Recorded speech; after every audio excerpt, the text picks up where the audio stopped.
Bagus sekali apa yang dikatakan oleh Ustadz Abdul Somad. Kalau tidak diajak memikirkan agama, dia akan memikirkan selain agama. Kepala mesti diajak memikirkan nanti kalau saya mati apakah husnul khotimah, su'ul khotimah. Selama di alam barzah apa yang mengalir. Ketika bangkit di padang mahsyar siapa yang melindungi saya. Nanti kalau saya mati siapa yang berikan syafaat kepada saya. Meniti titian siratal mustaqim siapa yang menyelamatkan saya. Saat saya nanti akan di pintu surga neraka siapa yang menyelamatkan dari azab Allah. Makanya surat dari An-Naba amma yatasaalun itu sampai akhir itu semuanya mengajak kita berpikir tentang mati. Maka Syekh Muhammad Abdul kalau ngajar tafsir dia dari juz 30. Supaya apa? Supaya kita berpikir bagaimana nanti mati, bagaimana nanti akhirat, bagaimana nanti kehidupan di sana, bagaimana. Kalau tidak kepalanya akan mikir terus. Apalagi sekarang hidupnya konsumtif, jalan-jalannya ke mall, tontonannya medsos, yang dilihat setiap hari flexing, yang dipertontonkan adalah artis iklan barang, yang diperlihatkan setiap pergi kayaknya aku deh toko, mall, shopping. Nah kepikiran ini terus bekerja, kebutuhan, keinginan tanpa sesuai dengan kemampuan. Seperti itu. Betul apa betul? Betul ya, juga terjadi pada saya gitu ya. Cuman saya mencoba sedikit meredefinisi.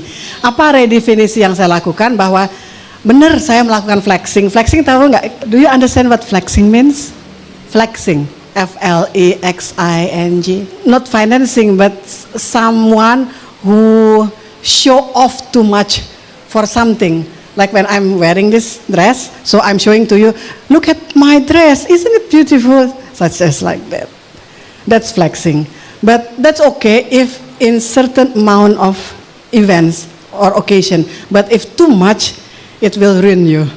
So it will kill you as well. Aku flexing sih, kayak tadi aku bilang bagus nggak sih baju aku, lumayan lah ya. Ini endorse semua.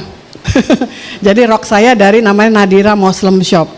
Atasnya juga, dan aku suka karena ada embroidery. Harganya terjangkau. Harganya berapaan? Paling mahal 250.000. Itu kalau buat kita terjangkau. Hijabnya dari anak yang membuat produk Cikigo. Dijualnya berapa harganya? Karena dia juga donasi ke Palestina, dia jual 175.000, yang 75 dia kumpulkan buat dia kirim. Ada unsur dakwah dan kebaikannya. Emang apa gambarnya? Dengan cara gambar Upin Ipin, di sini dia pakai apa yang semangka ya. Nah ini flexing saya nih, ya kan? Kelihatan nggak mas, mbak? Nah di sini apa? Ini rumah sakit Islam di Gaza yang dibom. Dan di belakangnya ini Aqsa ya. Kelihatan nggak sih? Mana sih? Ah ini dia. Jadi sambil jalan, saya sesungguhnya sambil dakwah dengan cara saya. Flexing juga menjadi satu paper saya, baru jurnal Sinta 2 sih, di Trisakti nih Mbak Desi. Di Majas, cerita tentang apa? Bahwa flexing bisa dipakai ketika industri fashion tersebut memberikan dampak pada padat karya, mempekerjakan banyak orang. Tapi apakah juga akan mengganggu waktu untuk ibadah? Iya juga sih. Di sini ada yang berlangganan Shopee, punya nggak? Shopee itu kadang-kadang ganggu nggak sih? Kita lagi mau zikir-zikir, Shopee, kita kan langsung lihat kan, ini ada produk baru apa nih? Ganggu nggak? Ganggu. Kita nggak flexing barang branded, tapi kan kita nyari-nyari scroll gitu kan. Kita checklist masuk ke keranjang, checklist masuk ke keranjang. Ujung-ujungnya kita total habis deh gaji sebagai dosen. Kenapa?